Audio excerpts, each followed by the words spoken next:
Welcome back to College Football Addiction. We're going to talk about Utah a little bit today, and I've got a couple of clips that I'm going to play for you. I'm also going to tell you about Odds Jam, our partner, our newest partner here on the channel, but I do want to talk about the Utah Utes. And I want to ask you a couple of things. Number one, and we'll try and answer two questions on this, is number one, can Utah rebound? They've obviously had a tough year this year, and a year that they were expected to do so much, and a year that they were expected to be really good. Before the season, they were on everybody's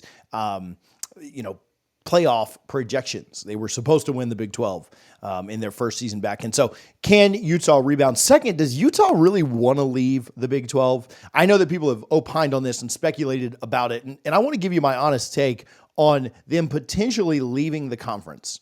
Now, I'll say this. I think their AD, Mark Harmon, I think he said a lot of things emotionally. But when you say things emotionally like he did, there's usually some truth that's behind it. And I've been told some things, I've heard some things that I do believe probably have a little truth behind what he said. Let's talk about it today. First of all, can Utah rebound? I spoke with Barrett Sallee about this, and obviously just a crazy emotional game against BYU, where whether they were or weren't, now that we've seen some reverse angles, I saw John Kurtz say the Zapruder film, I do think that was a holding call. Was it incredibly egregious? Did it impact the play? Maybe not. But if a penalty happens, whether it impacts a play or not, it's still a penalty. There's nothing worse than a block in the back call on a kick return where the guy has already passed him and you knew that it wasn't going to impact the play, but at the end of the day, the penalty still happened. And was Retzloff going to get the pass off anyway? Probably not. Did it impact the play? Probably not. He was already under pressure. He wasn't feet set. He wasn't even looking that direction, but it still happened, right? However, you feel like you got cheated if you're Utah. You feel like you got cheated if you're a Utah fan, player, athletic director, or coach. I get it. But can they rebound from that? Can they, with just a couple of games left, find a way to rebound, maybe make a bowl, maybe get some kind of respect in these last couple of games? Here's what Barrett Sallee of College Football Smothered and Covered told me. How do you think Utah bounces back after a tough, kind of emotional rivalry loss where you do feel like whether you did or didn't, feel like you got cheated? Now you got to go on the road and play the second best team in the Big 12. Yeah, I think they gave it all they got. I mean, I think the gas was they ran out of gas, and obviously not just because they gave up a game-winning field goal, but that's the holy war, man. Like that's what they've been building to, and they've had such a bad season.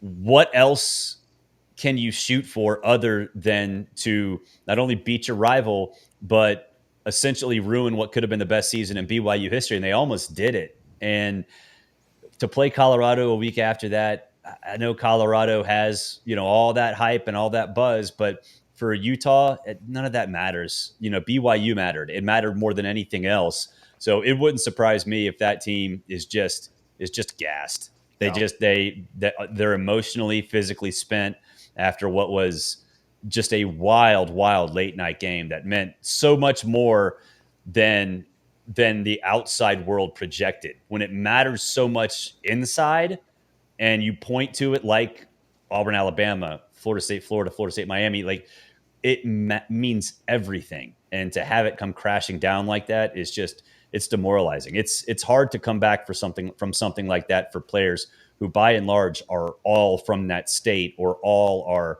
associated with other players from BYU. I completely agree with Barrett here. And we do see teams typically in this situation either kind of crater, right? They let that one loss, that, I hate to call anybody else's Super Bowl, but they let that almost Super Bowl environment, like you lose that. What more do you have to play for? Now, again, I do think it's kind of a big deal that you get to play Colorado the next week. And if you ever needed any kind of emotional recharge, beating and knocking off Colorado, who is the favorite right now in the Big 12, based on the rest of their schedule and the way they match up with BYU, you do have a chance to kind of right the ship. And if you could go into Colorado and win that game, you certainly would have a chance.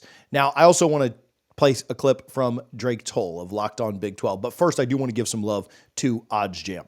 Are you looking to up your game in sports betting? Meet Odds Jam, your ultimate ally in the world of data-driven wagering.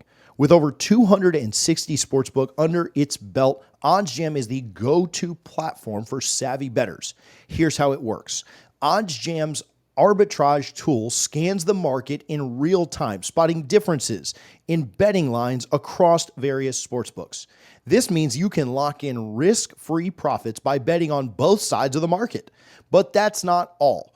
OddsJam also provides positive EV calculators to optimize your bets and a handy bet tracker to monitor your profits. By using OddsJam, you're not just betting smarter, you're betting responsibly for long-term profitability. And here's the kicker. They offer a 7-day free trial. Ready to give it a shot? Use code CFA, that's College Football Addiction, for a 35% discount on your first payment, either monthly or yearly. Secure your bets with confidence and make informed decisions with OddsJam. I asked Drake a similar question as I asked Barrett, and so I want to tell you what he said. I want to play that quick clip for you as well. My thought would be, how do they have anything left after last week? Yeah, at 4-5 overall, 1-5 in conference play, your athletic director is on the field during the game, during that final play, and the flag is thrown because of that. He shows his butt. So does your head coach. I know Utah fans, by and large, agree that there was an overstepping from their administration, I should say, and their coaching staff on Saturday. And then how does that reflect to the players? If I'm the starting left guard for Utah and I see the entire country talking about how my athletic director not only embarrassed the university, but cost the university $40,000, my head coach is tossing a chair.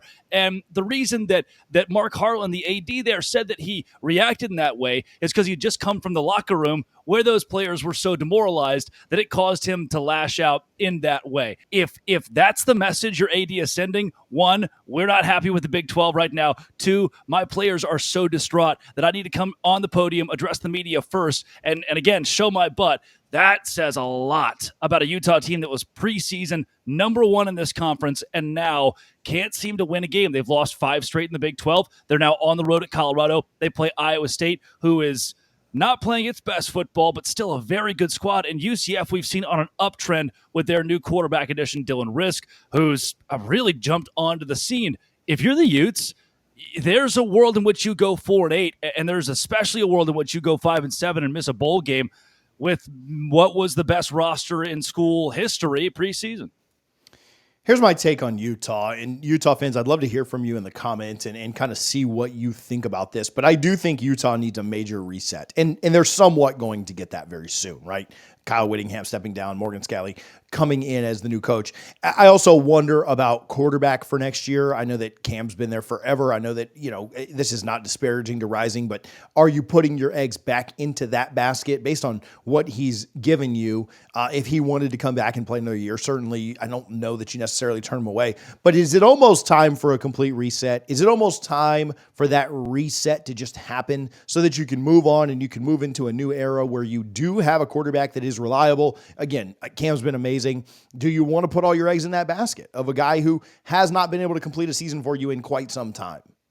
I think that full reset would be really good for Utah, not only their team, but just their program in general. And here's my thought on Utah in general, and talked about my thoughts on them in the Big 12.